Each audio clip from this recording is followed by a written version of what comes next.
Hello and welcome back to Walk the Cinema Podcast. And if you are back, you would know that this is the fourth Fellini movie we're going to be covering in a row and also the last.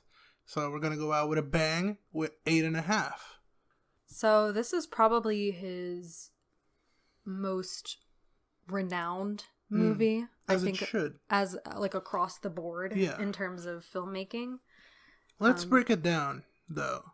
So 8.5 is the name, right? Mm-hmm. And why is that the name? It's a silly, goofy name, right? Because he made 8.5 movies at this point. Some people disagree what the 8th one is. Like the Criterion Collection seems to think that this is the 8th movie.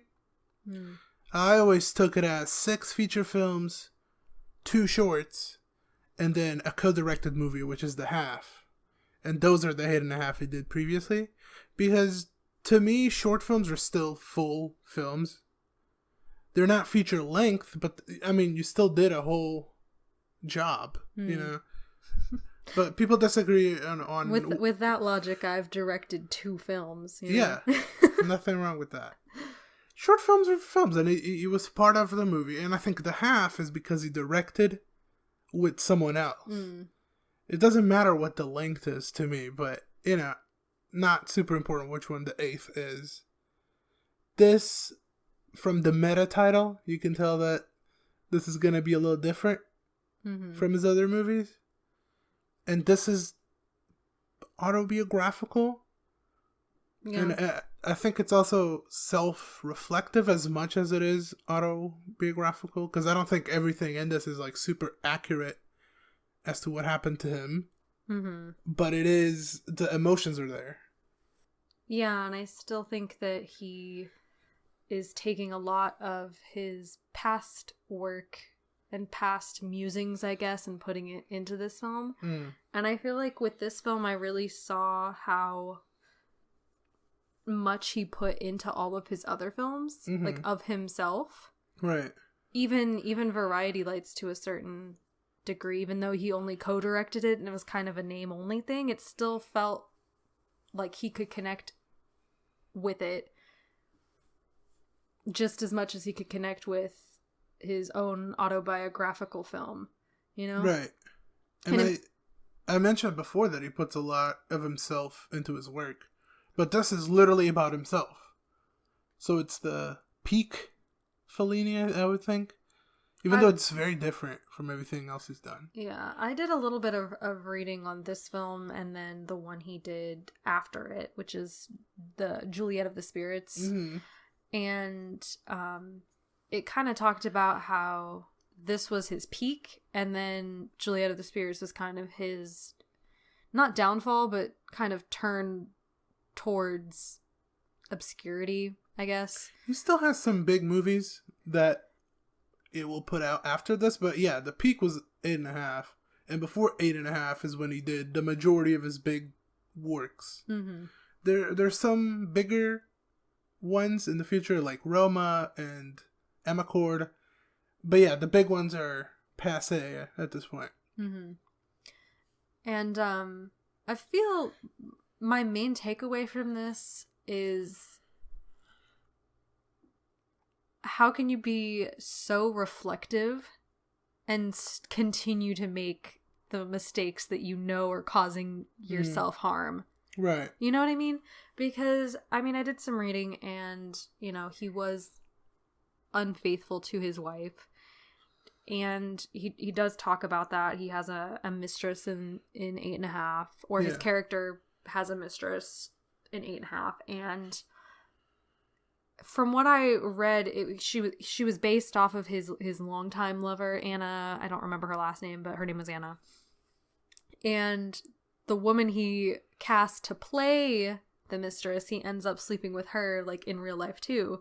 So it's kind of like, you went through this whole thing watching this movie. You went through this whole self-reflection of, you're hurting your wife, you're, you know, you're not being a very good husband, you're being a philanderer, and then you make the same mistake as you're self-reflecting on it. It's kind of like, it's interesting. to say the least. I think it's interesting that that's the way you focus on. No, but that's not what I'm focusing on. But yeah, it is, because I think it is kind of pivotal to him as a person, to him as a movie maker, because even at the end where he's talking about how all the people that come together in that circle, like his takeaway from that is that these are all the people that made him who he is today. That these are the people that helped him form who he is, who helped him get to where he is, who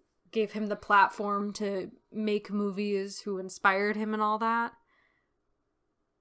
And then is kind of like, take me for what I am, you know? Yeah. Yeah, this didn't change him, at least in ways that we can quantify. Yeah. I think this was just like, here's a look at me. Yeah. And this is who I am, and it's not going to change. I don't think this was therapy for him. I do think that he needed to put it out because he was like really depressed and overworked. And this comes from La Dolce Vita. He was overworked on the set of La Dolce Vita and he was losing his mind. And I think this was him putting it out. Maybe that's the therapy, it's putting it out, but it's not like changing himself. He's just expressing himself, and now it's out there so he can relax knowing everyone knows who he is. That's valid. But that thought that he put behind this, right? Of, I'm going to make a movie about me, which I don't think he went in with that idea. I think he worked with looser ideas. Mm-hmm. But he did make a movie about himself, self-reflective, surrealistic, which is not what he does. He's a neo-realistic director at heart. And a lot of people do prefer his more serious, realistic films. Like, I talk really well about Nata Kabiria. I thought that was my favorite. I rewatched 8.5, and now I think this is my favorite. But they're all great, so you don't even need to pick. You can just watch them all. But I will say that as we were watching this, I was very shocked that, because I knew this wasn't your favorite. Or at least I knew that after you watched it for the first time, you were like, yeah, it's good, but I don't really see like why it's his best or why people regard it as his best. I was wrong, yeah. Yeah. And as we were watching it, I was like, I'm very shocked that this isn't your favorite. I think since then, I've gained different appreciations for different works. I've seen a lot more movies. And also, I watched this in a theater at a film festival for the 100th Fellini birthday. Mm-hmm. And my mindset was weird that day because, you know, a lot of people canceled. I couldn't get a ride to the theater. So, like, my head was busy with other things for me to fully grasp. Because this is heavy. Even though, like, the first hour, like, legitimately flew by. Like, nothing. It was so fun and, like, fast-paced. But when I watched it the first time, I think my head was too cloudy for it. And now we just sat on the couch, watched the 4K restoration on TV, and it was great. And I think it's his best work. It's definitely the most influential movie of all time. I'd agree for the most part, because I feel like I've seen parts of this in movies like Adaptation. Yeah, Adaptation. You know? I was going to mention that. And the newest Nicolas Cage, which might be our next episode, which is a self-reflection on your career as a whole. There's, you know, Pedro Almodovar very specifically made his own version of this with Pain and Glory.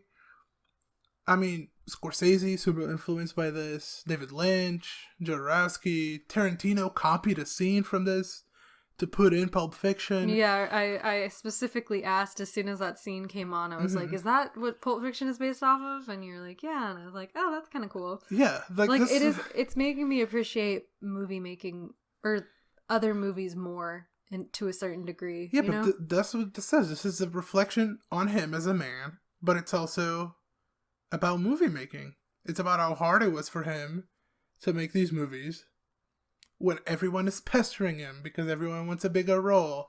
They want to know what's happening. And that's not how he worked.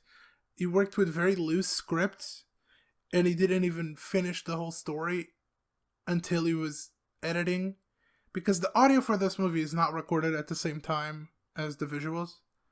It is recorded in like booths. Yeah, he did that with most of his stuff, right? That's how Italian movies were made. I mean, if you watch any spaghetti western, those make it pretty obvious that the audio is not the one you're listening to. But yeah, it's about filmmaking, very heavily about filmmaking, and it shows you stuff you're not even gonna think about sometimes.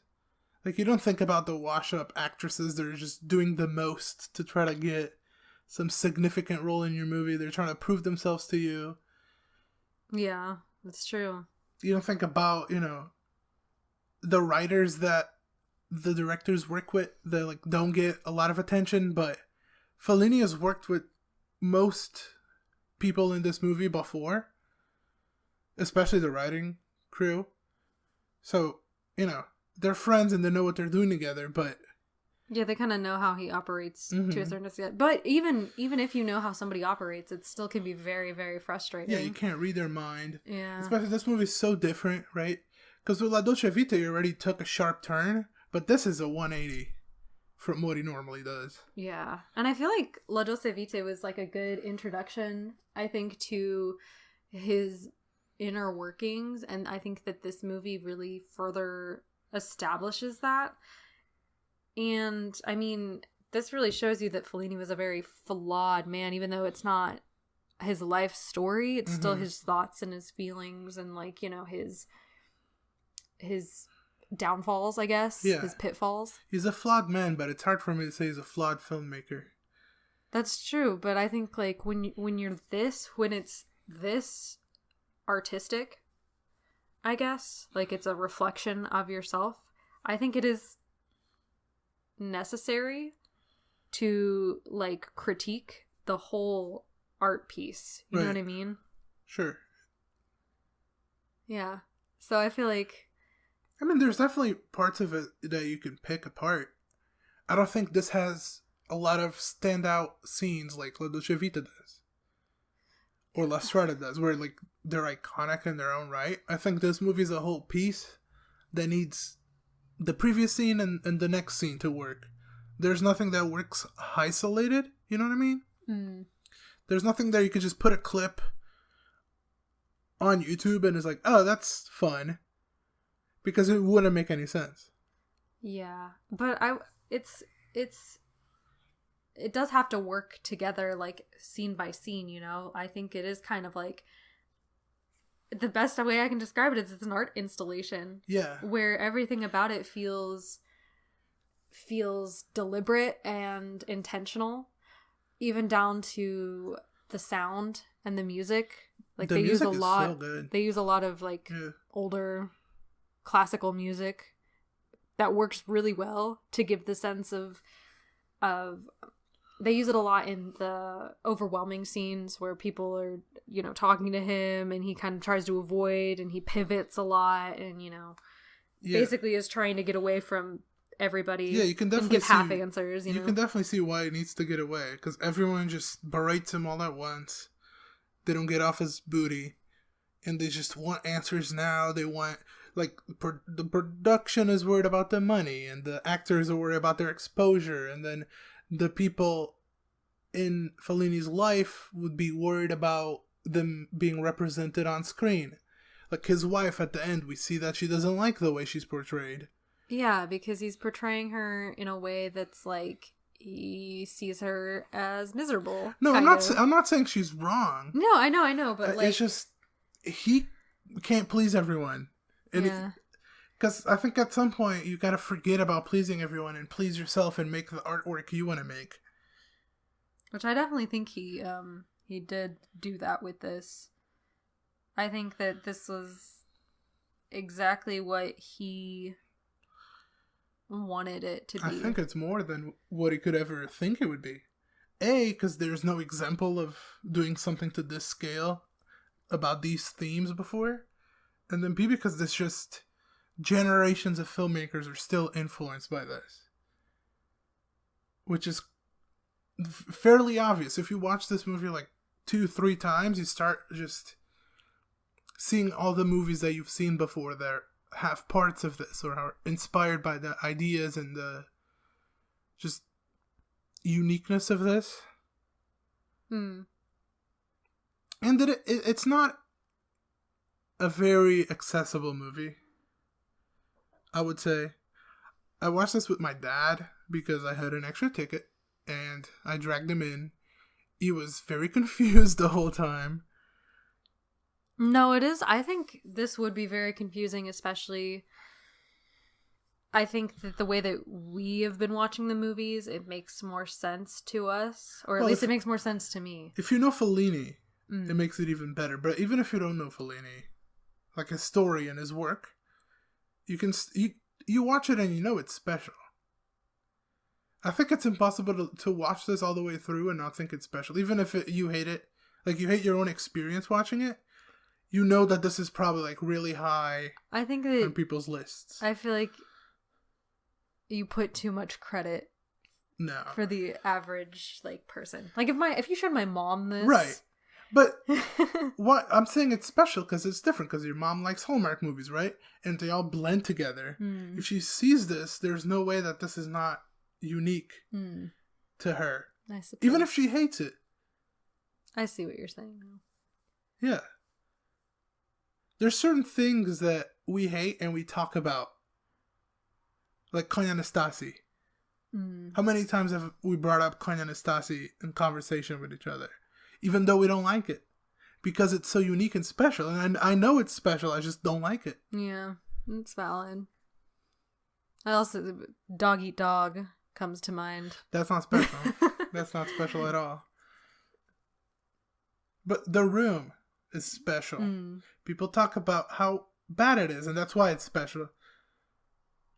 But this is just so unique to its era. It's so unique to its creator.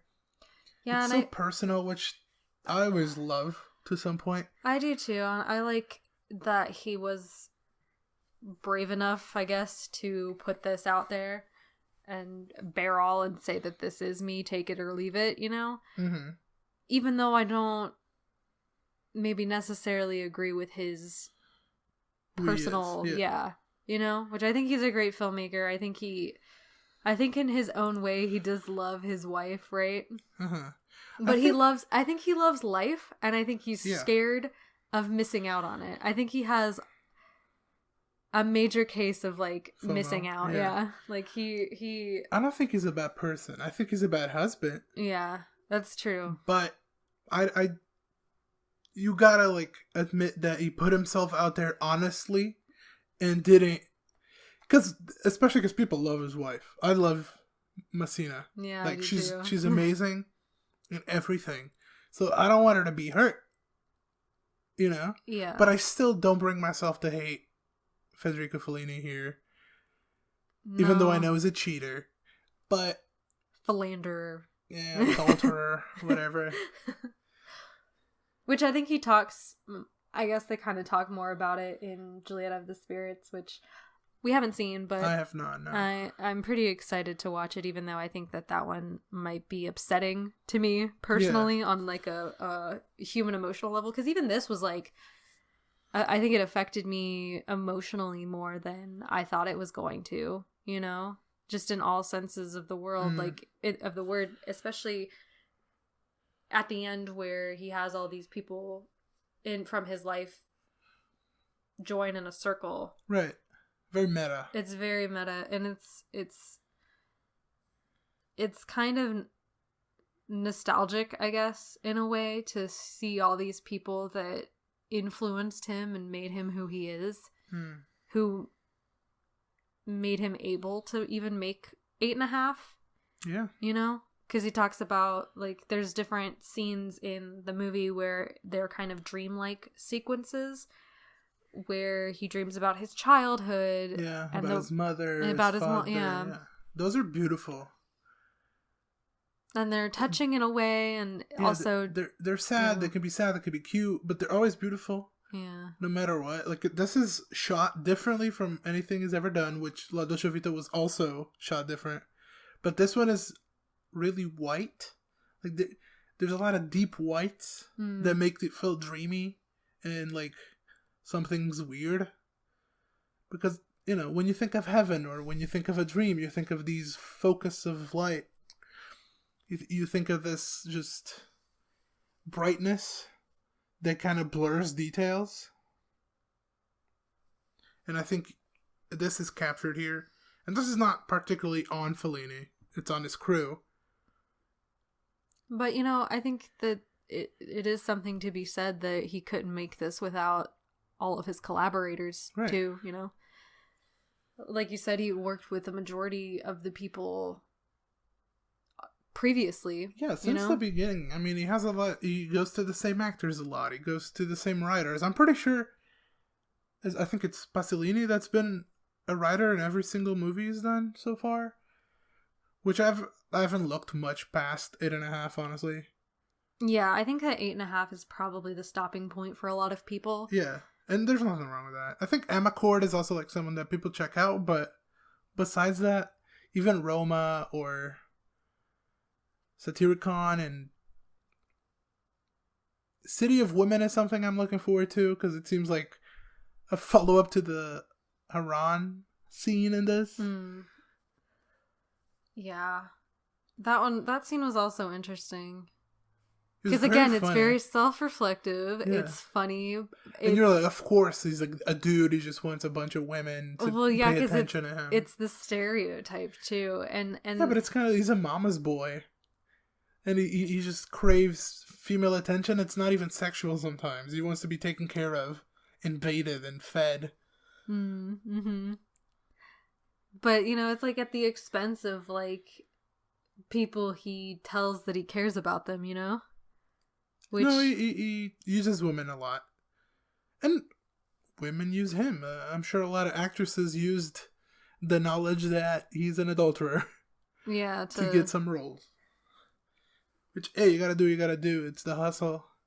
Right. I mean, when there's 100 people going for one job, you gotta stand out. I'm not saying that it's ethical. But we all know a lot of roles were gotten this way. A lot of record deals, a lot of famous people had to do, and it's not just women. Right. Took a turn. Right. Hollywood is a filthy place. It's not even American. No, it's not. But, I think this movie is definitely, it deserves to be memorialized. Yeah, if I had to list movies by importance to the medium, this is number 1. I can definitely see why this movie is shown in pretty much any introductory film class. Yeah. Even though this is not an introductory film, this is very hard. I wouldn't suggest to watch this with anything but full appreciation for what you're seeing. Like if you're having a bad day, if you're hungry, if you gotta walk the dog after the movie's over and that's what you're thinking about during the movie, I think you're not gonna appreciate the full spectrum of emotions, ideas. There's so many ideas in this that he blended together. And I think it being like a dreamy type experience helps with blending so many things together. Because, dreams can explain anything you want. Yeah. But it was very expertly made. And, yeah, I think this is the highlight of film. It's definitely the highlight of Fellini's career. Yeah, I don't think there's much else you could say about it. Besides that it's great. It's great. It's very pretty. It sounds great.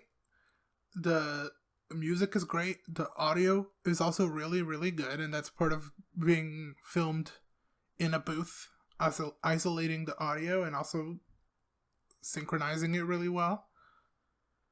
The costumes are great. Very iconic looking. Guido's very iconic looking to me. He's going to be in the thumbnail. So you can look at a little Guido in the corner. And yeah, I guess our ratings is how we end this. Yeah, I gave it a 9. I really don't have much to say about it other than, I feel like I said mostly what I thought about it, and there's like, I've mentioned it before on the podcast that I don't give 10s unless they're, it's just a feeling, Okay, so I gave it a 10. I gave it a 9 previously, watching it in the theater. I give it an 8 because I just wasn't super focused. And now that I understand that this is spectacular in every way and there's no flaws. Well, there's some flaws. I mean, everything has flaws, but you ignore them. Yeah, you ignore especially because everything else is so overwhelmingly good. You're not thinking about any flaws by the time you're done with it. Yeah. But I think that is a wrap on our Fellini. Who knows, maybe one day we'll cover another one of his films. Yeah, if popular demand is out there for maybe Amarcord down the line, maybe we'll revisit Fellini, but for the time being, we covered all of his bigger works, his 4 biggest movies. And now we're going to get some Nicolas Cage on because we need a break. And we'll see you next time.